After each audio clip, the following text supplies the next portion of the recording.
सोचिए, कश्मीर की वादियों में एक बेहद घना जंगल, चारों तरफ सिर्फ और सिर्फ बर्फ और एक खून जमा देने वाला सन्नाटा। और फिर अचानक इस सन्नाटे को चीरते हुए आती है लगातार चलने वाली गोलियों की आवाज।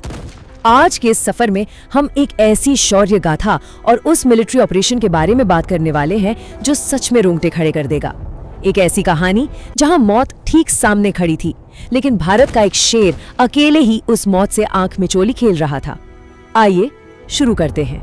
21 मार्च 2009, कुपवारा का हाफरूदा फॉरेस्ट। ये वो दिन था जब एक बेहद भयानक एम्बुश हुआ, एक ऐसा जाल जहां दुश्मनों ने चारों तरफ से घेर कर हमला किया था। बच निकलने का कोई रास्ता नजर नहीं आ रहा था। कमांडोज जख्मी हालत में गिरे पड़े थे, लेकिन उस अकेले भारतीय सैनिक ने हार नहीं मानी। अपने सीने में एक जानलेवा गोली खाने के बावजूद वो लड़ता रहा। वो दुश्मनों को तब तक ढेर करता रहा जब तक उसके जिस्म में आखिरी सांस बाकी थी। ये कोई आम इंसान नहीं था, बिल्कुल नहीं। एक बहुत मशहूर लाइन है, कुछ लोग मरते नहीं, वो अमर हो जाते हैं। और ये शब्द पूरी तरह से उस शख्स पर लागू होते हैं जिन्होंने इस खौफनाक सच्चाई का सामना किया। उनका नाम था मेजर मोहित शर्मा।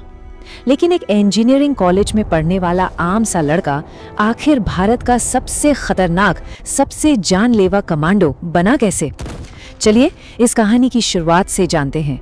13 जनवरी 1978 हरियाणा के रोहतक में एक लड़के का जन्म होता है।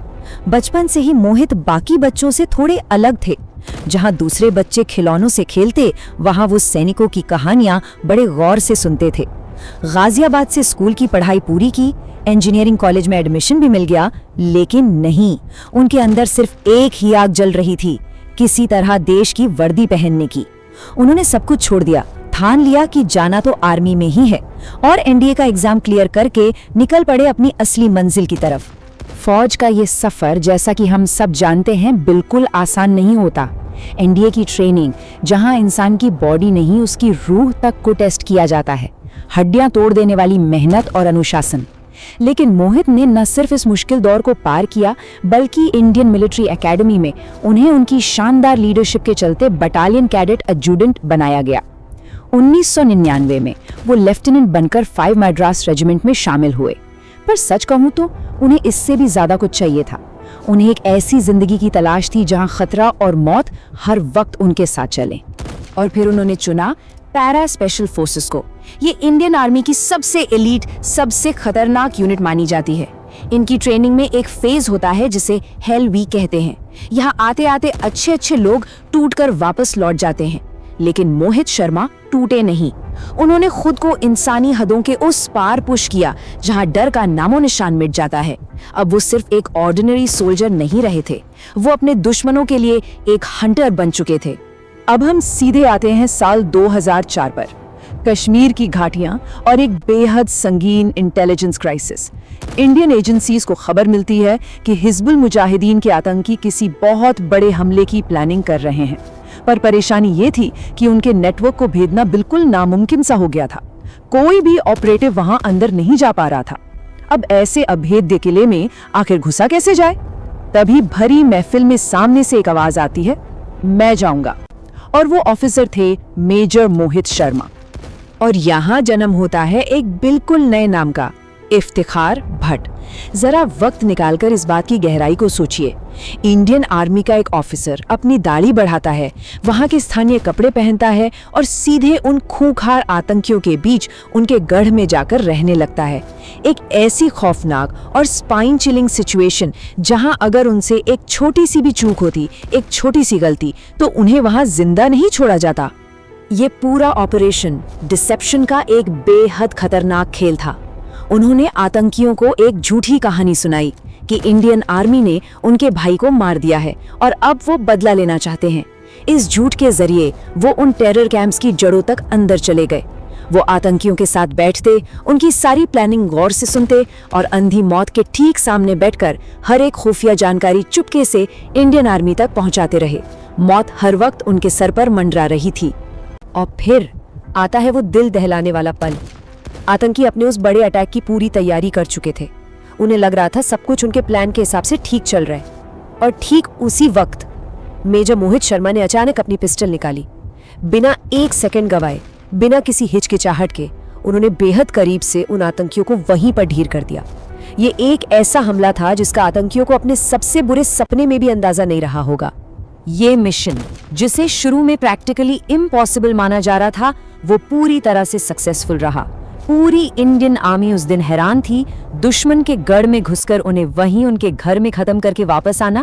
इस अद्भुत साहस के लिए मेजर मोहित शर्मा को सेना मेडल से सम्मानित किया गया। लेकिन इनकी सबसे बड़ी और आखिरी लड़ाई तो अभी आनी बाकी थी। और इस तरह कहानी हमें वापस वहीं ले आती है जहां से हमने आज शुरुआत की थी। 21 मार्च 2009 कुपवारा का वो अंधेरा और हड्डियां जमा देने वाला बर्फीला हफरूदा फॉरेस्ट। मेजर मोहित शर्मा अपनी ब्रावो असॉल्ट टीम को लीड कर रहे थे। जंगल इतना घना था कि सामने एक कदम देखना भी लगभग नामुमकिन था और चारों तरफ था सिर्फ मौत का सन्नाटा। उनकी टीम धीरे धीरे पूरी एहतियात के साथ आगे बढ़ रही थी। तभी अचानक 3 अलग अलग दिशाओं से अंधाधुंध फायरिंग शुरू हो जाती है। आतंकियों ने पहले से घात लगाकर एक एम्बुश सेट किया हुआ था। पहले ही हमले में 4 भारतीय कमांडोज बुरी तरह घायल हो गए। स्थिति पूरी तरह से कंट्रोल के बाहर हो चुकी थी। पर गोलियों की इस भारी बारिश के बीच भी मेजर शर्मा का हौसला नहीं टूटा। वो अपनी जान की परवाह किए बिना जमीन पर रेंगते हुए आगे बढ़े और 2 घायल कमांडोज को खींचकर सुरक्षित जगह पर ले आए। और फिर शुरू हुआ उनका कहर बरपाने वाला जवाबी हमला। और इसी आमने सामने की लड़ाई में आखिरकार वो हुआ जिसका डर सबसे ज्यादा होता है। एक गोली सीधे मेजर शर्मा के सीने को चीरते हुए निकल गई। खून बेहद तेजी से बहने लगा। उनकी सांसें टूटने लगी थी। कोई भी आम इंसान इस चोट और इस दर्द के बाद वहीं हार मान लेता, लेकिन मेजर मोहित शर्मा अलग मिट्टी के बने थे। इतनी भारी चोट खाने के बावजूद उन्होंने पीछे हटने से इनकार कर दिया और लगातार अपनी टीम को ऑर्डर्स देते रहे। अपनी आखिरी सांसों से लड़ते हुए जख्मी हालत में उन्होंने किसी तरह आगे बढ़कर एक ग्रेनेड फेंका और 2 आतंकियों को वहीं उड़ा दिया। और जब बचे हुए दुश्मन बिल्कुल उनके करीब आ गए तो एकदम क्लोज कॉम्बैट, आमने सामने की लड़ाई में उन्होंने 2 और आतंकियों को मौत के घाट उतार दिया। सोचिए, अकेला एक शख्स और 4 आतंकी ढेर। और आखिरकार उस भारी जंगल में चलती गोलियों की आवाज थम गई। दुश्मन हमेशा के लिए खत्म हो चुके थे, लेकिन इस बार भारत का वो शेर भी हमेशा के लिए शांत हो गया था। देश के उस सबसे बहादुर रक्षक ने, जिसने अपनी आखिरी सांस तक हमारी हिफाजत की, अपनी आंखें हमेशा के लिए बंद कर ली। पता है उसके बाद क्या बचा? Mission complete. एक ऐसी खामोशी छा गई वहां जो अपने पीछे एक बहुत भारी, कभी न मिटने वाला असर छोड़ गई। जब इस शहादत की खबर उनके घर पहुंची तो मानो पूरा देश रो पड़ा।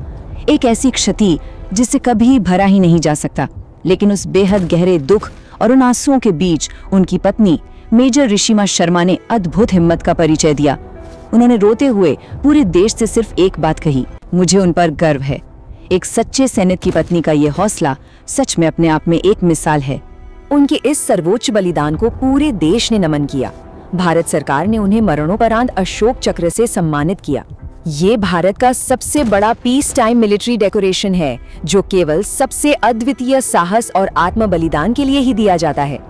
उनकी ये कहानी, ये जोश आज भी इंडियन आर्मी में नई जनरेशन को सुनाई जाती है।